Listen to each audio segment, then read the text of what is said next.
Seja bem-vindo, seja bem-vinda ao segundo vídeo da nossa trilha de aprendizagem de diversidade, equidade e inclusão. Meu nome é Márcia Gonçalves e eu sou consultora de diversidade.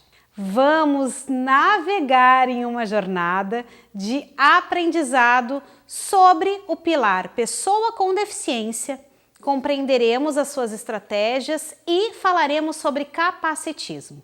Para abordar sobre esse pilar, é importante primeiro contextualizarmos sobre o que é uma pessoa com deficiência e segundo, a Lei Brasileira da Inclusão, que é a nossa legislação mais recente. Ela está descrita sobre o número 13.146 e ela foi criada em 2015. Segundo a LBI, a pessoa com deficiência é aquela que tem impedimentos de longo prazo, de natureza física, mental, intelectual ou sensorial, com a qual, em interação com uma ou mais barreiras, pode obstruir a sua participação plena e efetiva na sociedade, em igualdade de condições com as demais pessoas. Portanto, a interação da pessoa com deficiência e das barreiras que existem no meio ambiente e as atitudes que temos é que impedem a verdadeira e efetiva participação das pessoas com deficiência na sociedade. Ainda com base nessa lei, ela prevê a promoção, a proteção e formas de assegurar o reconhecimento e o pleno exercício em condições de igualdade de todos os direitos humanos e de liberdade, que são fundamentais para qualquer pessoa, mas para as pessoas com deficiência se vise a inclusão social e a cidadania e o respeito à acessibilidade. É importante destacar que a inclusão das pessoas com deficiência está além do cumprimento das cotas legais. É garantir a total autonomia e participação equitativa. O cumprimento da lei de cotas para as pessoas com deficiência no ambiente de trabalho é uma importantíssima ferramenta, mas ela é somente o início de uma jornada sem fim. A inclusão da pessoa com deficiência deve ir além dos requisitos e das necessidades percentuais. E que para isso é necessário inúmeras ações. Nós vamos abordar aqui algumas delas e priorizar as questões de acessibilidade, reconhecendo os instrumentos legais relativos à pessoa com deficiência. Mas antes disso, é importante falarmos também do estereótipo social que se impõe para as pessoas com deficiência, colocando-as como incapazes, como problemáticas. Certamente, ou você ouviu, ou em algum momento falou: nossa, deve ser muito difícil ser assim. Ou, como essas pessoas são guerreiras, que exemplo de superação. Como que conseguem trabalhar e estudar? Ambas as falas são percepções preconceituosas, que conceitualmente chamamos de capacitismo.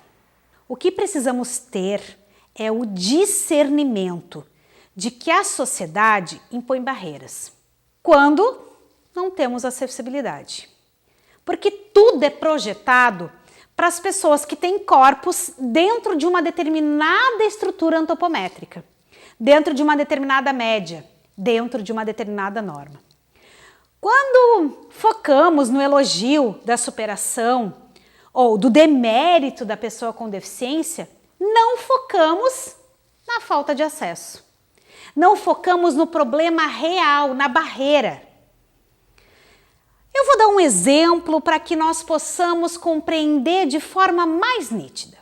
Quando eu digo que aquela pessoa é um exemplo de superação, porque ela é uma pessoa que utiliza cadeira de rodas e pega 5 ônibus para ir trabalhar, ao invés de olhar para o problema, que é utilizar 5 ônibus para ir trabalhar, para ida e para volta de casa, Se eu olho essa demanda e eu busco os direitos para falarmos com as empresas de ônibus, com as autoridades do município, para pensarmos meios legais de eliminar essa barreira, não.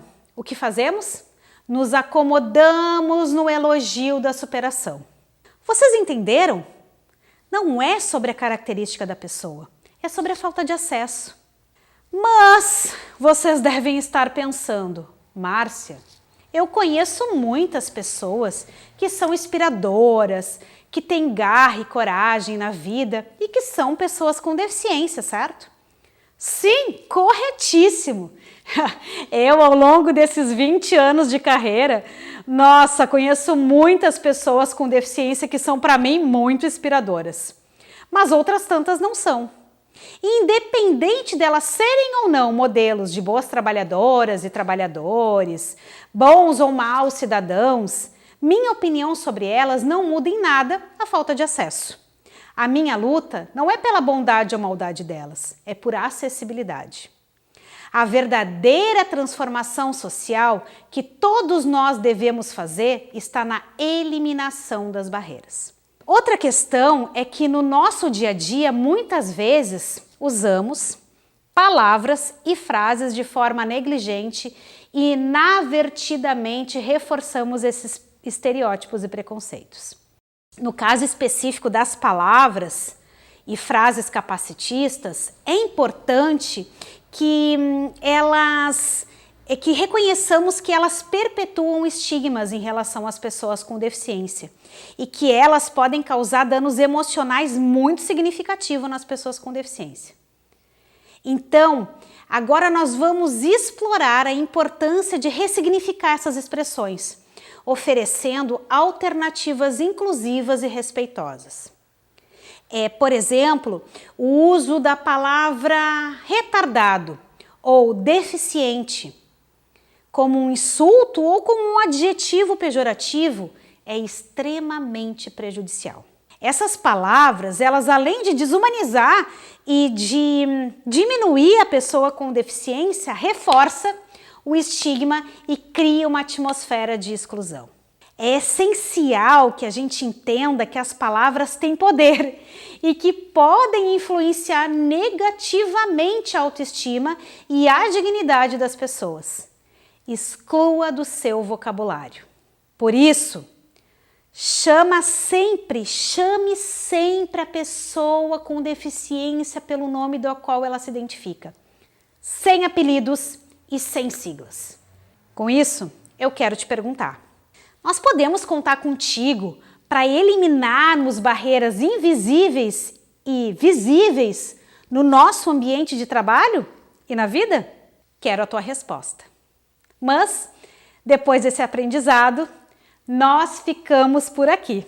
E não se esqueçam, bebam água.